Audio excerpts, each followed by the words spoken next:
Hey crew, and welcome back. In this episode, I'm going to be covering Amazon pricing strategies for Amazon sellers, aka don't tank the price, but I'm going to be going over a couple of different scenarios and how you can identify a potential trend of price tanking on your listings.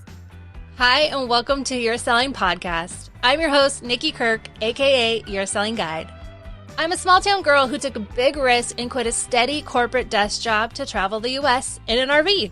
Along the way, I started selling on Amazon, grew a 7-figure business, visited all the lower 48 states, bought a farm, and today I am still doing what I love to do, selling on Amazon while helping other sellers do it too. Each week, I will share Amazon tips and tricks and bring in guests to share their stories, expertise, and tips on the platforms that they use. Think of this as a sit down with your Amazon bestie where you can learn, ask, start, and grow your online selling business. Welcome to Your Selling Pod. Happy Q4! We are in the heart of it. Thanksgiving and Black Friday are just around the corner. They are next week.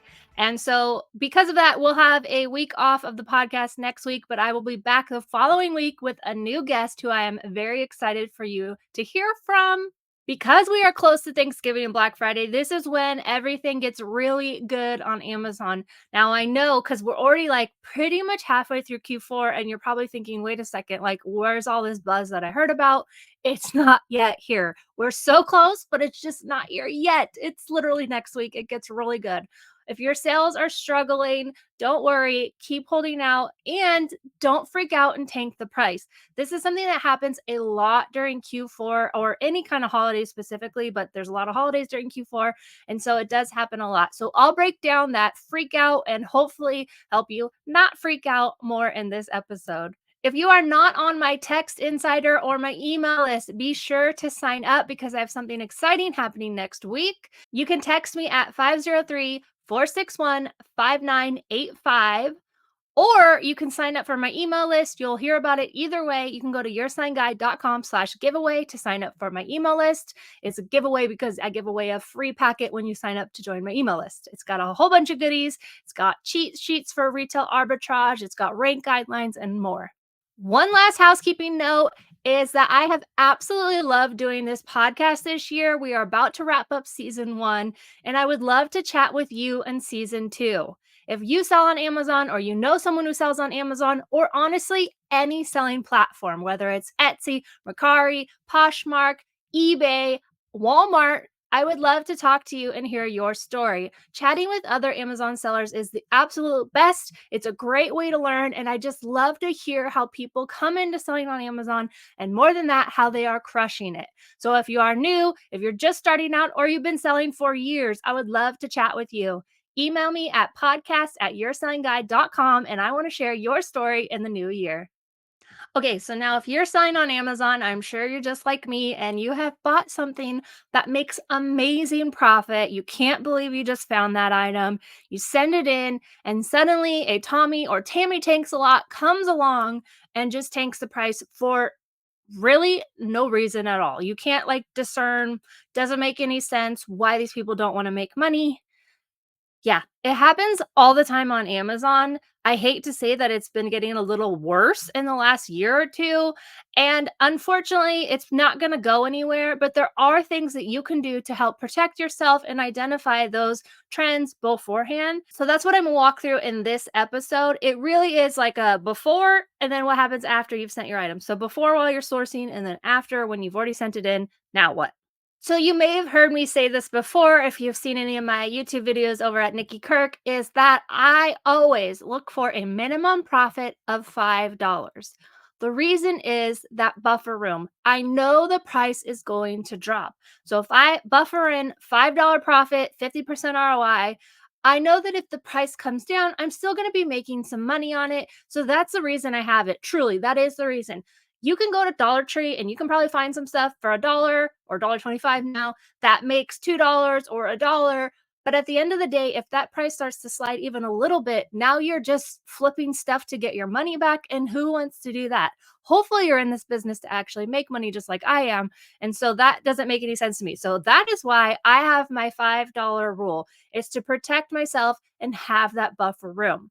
The reason I have 50% ROI, that's a personal choice. You can obviously decide for your own business what you want. But for me, I don't want to spend $20 on something and only make $5 profit, because now if the price starts to slide and I'm making $4 profit on something I spent $20 for, and that is not even including, I had the time to prep it, the gas to go get it, all that kind of stuff. So I want to make sure I'm making enough money to validate the purchase of that product. So that's why I have the 50% ROI rule. Another pricing strategy that I have been doing for years is when I send something in, I send it in $1 or $2 above the current buy box offer. So if I scan something and the current buy box is $19.99, I'm probably going to send it in for $22 or $24.99 just to make it safe, because we all know, or maybe you don't know, that when you send stuff into Amazon FBA, it actually transfers around the warehouses. So if you've seen in your manage inventory, you go to reserved and it's got 3 different things under it. It's got FC transfer. That means fulfillment center transfer. So warehouse transfer. It's got FC processing, meaning it's processing out to ship to your customer, or customer order, meaning it's currently reserved and the next step will go to FC processing. So that's the kind of things that it comes under reserved. When it's an FC transfer, it can still sell. I'm sure you're like me and you've sold some stuff that's literally sitting in your boxes waiting for UPS to come pick it up. But it will still sell an FC transfer, but you're less likely to get that buy box until it becomes available, meaning it's available, it's moved around wherever Amazon wanted it to move around, it's sitting in the warehouse waiting for your customer to buy it.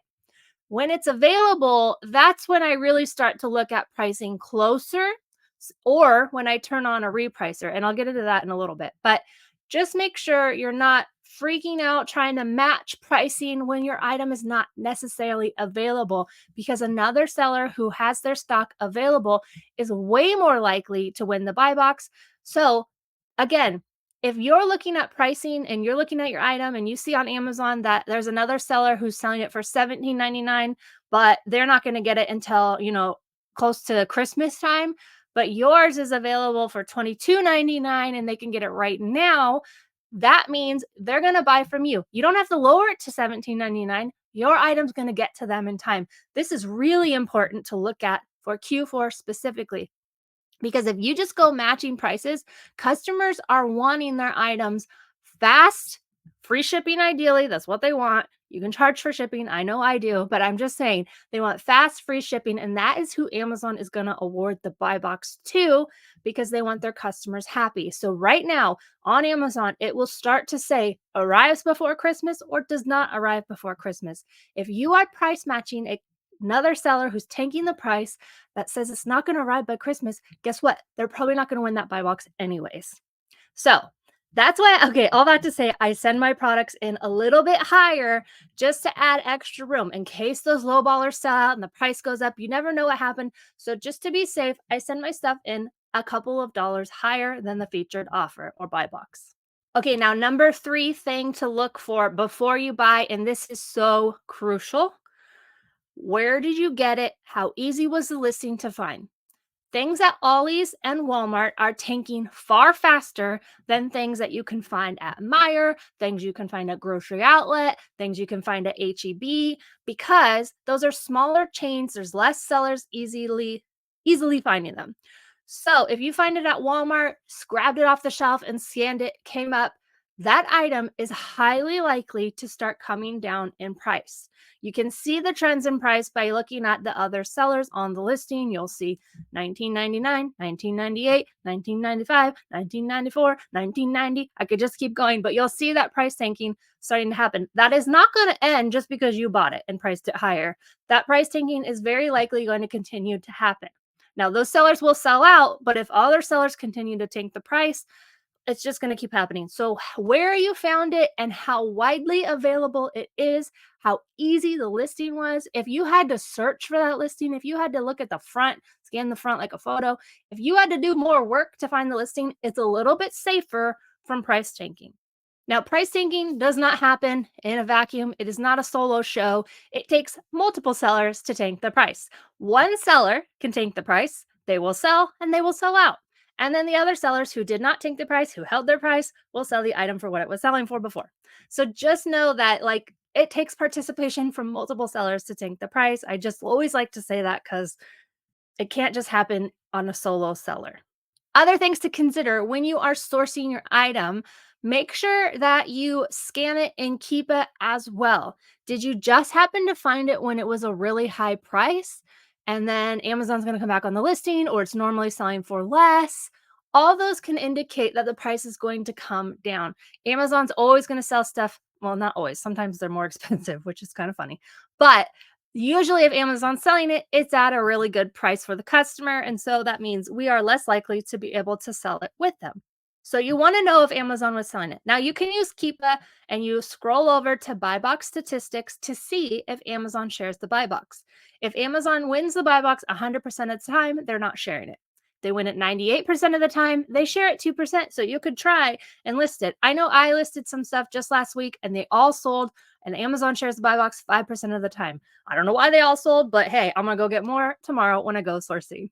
So always test things out for your business. So test out if you want less than $5, test it out. If you want to send stuff in that Amazon's on, test it out. But I would recommend going to Keepa buy box statistics just to see. If you're on your desktop Keepa, it is the paid version. You would go to data and then buy box statistics to see the same information. Another thing to consider, especially here in Q4, is the demand. I am on a very popular toy listing. It's the toy of the year, if you're asking me. And sellers are taking the price. Not only are they taking the price, it's really hard to find in store. I'm chasing them down. I'm trying to order online, but it's hard to find in store. And still, sellers are taking the price. It doesn't make any sense to me. And there's a demand and the toy's hot, those sellers are going to sell out. So I am just holding on. I've sent my stuff into the warehouse. It's ready and available for the customer. So as soon as those other sellers sell out, most likely the week after Thanksgiving, I will be in the buy box at the price that I want to make for it. So how much of a demand it is can kind of like dictate how many you buy or what you do with your pricing. Because if the demand is high, the and it's the demand for it's high and the supply for it is low. So like this item specifically, it's brand new this year and I don't think that they made a lot of them because they're hard to find in store already.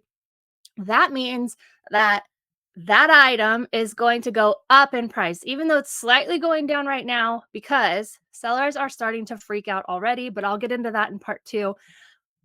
So because they're starting to freak out already, it's starting to come down, but they will sell out because, again, the demand is high and the supply is low. Now, this hot toy, I'm sure I'll talk about it later, but next year they're going to make a lot more of it. Therefore, the demand will maybe still be there, but the supply will be a lot better. Thus, the price is more stable. So anytime supply and demand get out of whack, that's where you get a lot of profit.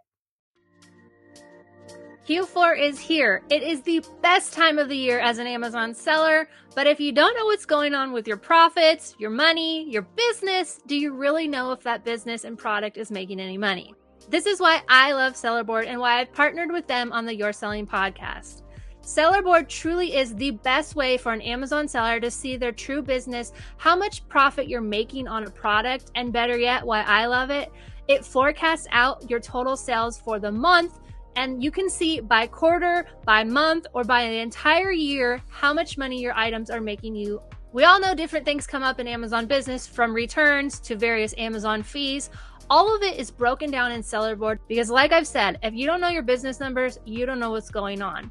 And as new small business owners, that's the area that gets fallen behind because we truly don't totally understand it. So why not use this software to fully understand what's going on? Sellerboard is offering my listeners 2 months free, no credit card required. All you got to do is head to yoursellingguide.com/sellerboardprofit and sign up. Again, you just log into your Amazon account in Sellerboard and everything is pulled over, including all your past items you've ever had. Enter in your cost of goods, and finally, you will see the true profit picture of what's going on in your business. Again, try it 2 months free at yoursellingguide.com/sellerboardprofit and really understand your business this Q4. Okay, now part 2. You've bought the stuff. You've done everything right. You've checked it. It all checks out. You send it in. It's been selling for $30 for years.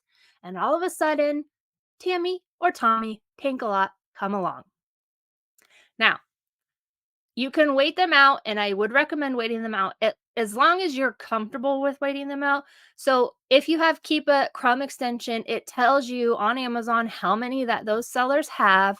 Now, it's not exact, right? Because I can look at my own listings knowing I have more product than it's showing on there. So I think Keepa can't see some of the background stuff like processing, moving around, transfer, all that kind of stuff. But for the most part, you can kind of see how many they have. Like it might say 2, 4, 6, 20, 100. Sometimes Amazon has thousands. So you can see how many they have. If they just have one, let them sell out and get yours at that price, at the higher price that you want. If they have 20 and you have one and you're just trying to get your money back on it, I don't know, maybe you want to just drop the price and move it. That's ultimately your business decision. But if you can wait it out, I would wait it out, especially during Q4. So, what happens is this happens any kind of holiday season, but like it's going to happen for Christmas specifically. Christmas 25th, it's like the 15th. It might even happen a little earlier, like December 10th. For whatever reason, sellers start to freak out and lower their prices, like on candy, like Christmas candy specifically. They'll lower their prices thinking that it's not gonna sell or they need to hurry up and move it before Christmas. But sometimes the customers aren't even ready for it. And Amazon can get stuff to the customers in 2 days. Not me, because I'm super rural and it's like a week. But I was just in Las Vegas for the Amazon meetup, and I heard in the bathroom, these two ladies were in the casino and they're in the bathroom, and one lady is telling the other lady how she just loves ordering stuff on Amazon because it comes next day. That is why you don't need to drop your price and freak out that the holiday is coming soon, because customers can get it so quickly that it still will sell, and it will sell for the price that you want to sell it for. You don't have to drop the price. If you see customers, or not customers, if you see sellers freaking out on toy items dropping the price, I would just hold the price, because toys sell year round. You don't have to stop sending in your shipments because Christmas is coming and it might not get to Amazon in time. Toys sell year round. So don't drop your price on things just because other sellers are, unless, of course, there's some business need that you need to drop the price. I always research who's dropping the price on something, especially if it's just one or a couple sellers. If they say just launched, which tends to be what's happening, that means they're a brand new seller. Maybe they don't understand what's going on. Maybe they haven't seen my YouTube videos. I don't know. But they are trying to flip the product fast for whatever reason. So I just let them sell out. I'm not going to match their price. If they have 1 or 2 reviews, the number of reviews a seller has tells you how new they are to selling. Seller reviews, seller feedback, it doesn't come a lot. Like I go months without getting one, but every once in a while, then I'll get a month where I'll get like 5. So it comes through, but it doesn't come through as much. So it tells you how many or how long they've been selling. So if a seller has 50,000 reviews, they are a massive seller. They sell a lot of stuff to get that many reviews. So they likely have a lot of product. Not only that, they likely got it at a really good price, possibly a wholesale direct from the brand price. And so it's going to be a little bit harder to compete with. And now they can price it lower. In that instance, if they have a lot of them, you might need to consider what you want to do. Do you want to drop the price? Do you want to hold the price? Do you want to just match the price? Like whatever. So the number of reviews, if it's just launched, it's a brand new seller. They might have been selling for like 6 months. They just haven't got a review yet.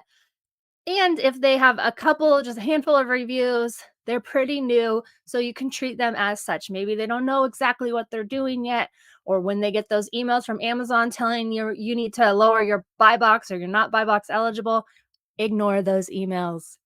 Those are not for you. They are for the customer. Amazon wants the price lower. You do not have to do it. And if you go in your manage inventory, you can probably see that you are in fact buy box eligible. So Amazon is just lying to us.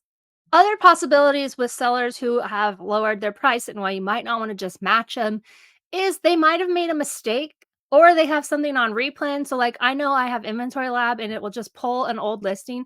So even though I've deleted the listing from my Amazon account, it'll pull it and restore it in Inventory Lab. And that price that it was when I got rid of it last year might be different than the price it's selling for now and the price I want to sell it. And if a seller didn't notice that, that could be why they've lowered the price. You just never know. They could be trying to move expired goods or close expiring goods. They could be like, maybe they got it for a quarter. And I don't know, If I got something for a quarter selling for $30, I'd be selling it for $30. But some people just don't like to do that. They might feel guilty about it. I have no idea. So they might sell it for, $15 or whatever. Who knows? I would think you'd want extra profit, but maybe that's just me. So you never know why someone's lowering the price. All that goes to say is that's why you don't want to just match it. Now, I use a repricer now. I'm not going to tell you which one because I don't fully love it, even though you've probably heard me say it somewhere along the way. But anyways, um, it is.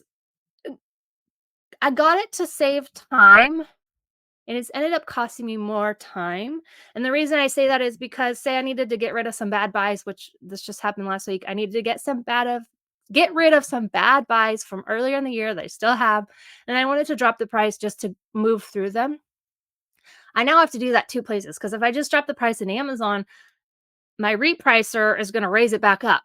So it just caused it a lot of problems that way. There's also been issues within my community of people who use the same repricer where it will price things really low or really high, and they are not giving us answers on why that's happening. So it's just something to know. A repricer is not a set it and forget it. In fact, when you go to set them up, they will automatically try to undercut by a penny, and you don't want that. You don't want to be contributing to that bottom. So if you are going to use a repricer, just make sure you're setting up correctly and that you can set it up so that it won't even touch your price until it becomes available, which is how I have mine set up. So if it's FC transfer, it's not trying to do it. You can set it up where it actually raises the price. There's all different things that you can do with a repricer, whichever one you're going to use. Don't treat it as set and forget. You do have to manage it and make sure you fully understand how it's working. Test it out on just some of your products to make sure you're happy with it.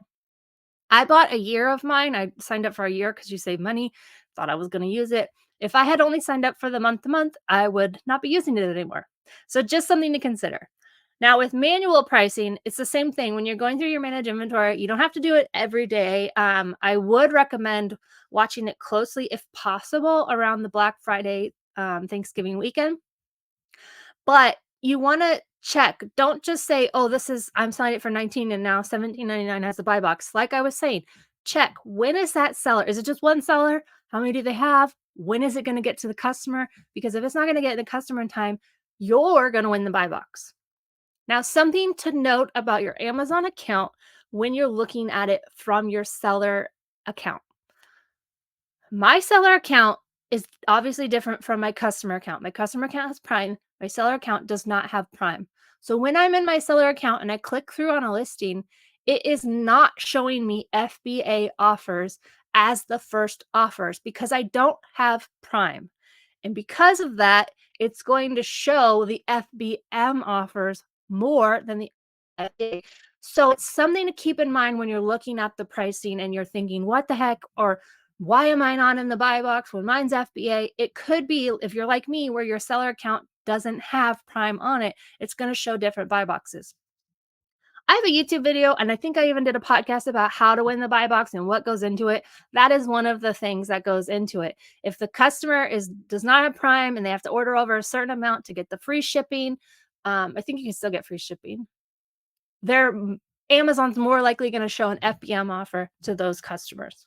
So if you've already sent it in, don't freak out. Don't freak out because the holiday's coming soon. Actually, holiday candy will sell into the new year. So if it tanks below and you're not comfortable taking the hit or losing profit or whatever, or don't want to get it back, just wait until like February. It will probably come back up as the item. If it's like a holiday candy, if it's no longer easy to find in stores, people are going to have to find it on Amazon.